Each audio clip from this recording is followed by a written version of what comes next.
యదాల నిజాలు వెలుగు తీసే కైజార్ మీ పృథ్వీ టుడే. అనకాపల్లి జిల్లా ఎన్టీఆర్ మార్కెట్ యార్డులో రైతు బజారు ప్రారంభం. పట్టణ ప్రజలు కూరగాయ పంటలు సాగు చేసే రైతులు ఎప్పటి నుండి ఎదురు చూస్తున్న రైతు బజార్ మంగళవారం స్థానిక ఎమ్మెల్యే కొణతాల రామకృష్ణ, కలెక్టర్ విజయ్ కృష్ణన్, మాజీ ఎమ్మెల్యే పీలా గోవింద సత్యనారాయణ చేతుల మీదుగా ప్రారంభించారు. ఈ సందర్భంగా వారు మాట్లాడుతూ 2008లో రైతు బజార్ కోసం ప్రయత్నించామన్నారు. కానీ ఇప్పుడు కూటమి అధికారంలోకి వచ్చిన తర్వాత అందరికీ, ముఖ్యంగా రైతు వారికి ఉపయోగపడే విధంగా రాష్ట్రంలోనే విశాలమైన రైతు బజార్ ఏర్పాటు జరిగిందన్నారు.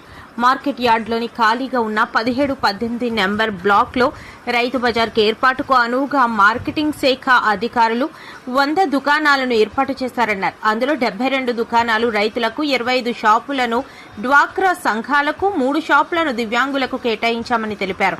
ఇక్కడ ఫ్రూట్ మార్కెట్తో పాటు ఫిష్ మార్కెట్ కూడా ఇక్కడికి తీసుకొచ్చే విధంగా ప్రయత్నిస్తామన్నారు. రైతు బజార్ అందుబాటులోకి రావడంతో పట్టణ వినియోగదారులు, చుట్టుపక్కల గ్రామాల్లో కూరగాయ పట్టణ సాగు చేసే రైతులు ఎంతో ఆనందాన్ని వ్యక్తం చేస్తున్నారు అన్నారు. దోపిడీదారులకి, మధ్యవర్తులకు చేతిలోకి వెళ్లకుండా నేరుగా రైతులు అమ్ముకోవడానికి కావాల్సినటువంటి వెసులుబాటు కల్పించడానికి పెట్టాం. మళ్ళీ హోల్సేల్ అంటే హోల్సేల్ కొంటారు, మళ్ళీ ఇంకెవరు కొంటారు. అందువల్ల వీళ్ళు రైతులు ప్రత్యేకించి ఉండాలి. అప్పుడు అందువల్ల ఏమవుతుందంటే సామాన్యుడు కూడా మంచి రేటుకు వస్తుంది, రైతుకు కూడా డైరెక్ట్గా అమ్ముకునేటువంటి స్వేచ్ఛ వస్తుంది. రైతు ఇష్టం ఉంటే అమ్ముకుంటాడు, లేదంటే లేదు. లేనప్పుడు మనకి స్కీమ్ కూడా ఉంది. వీళ్ళు ఏమైనా స్టోర్ చేసుకోవాలనుకుంటే ఏమైనా కోల్డ్ స్టోరేజ్లో స్టోర్ చేసుకోవడానికి కావాల్సినటువంటి ఏర్పాట్లు కూడా ఉంటాయి. అవి కూడా చేసే అవకాశం ఉంది.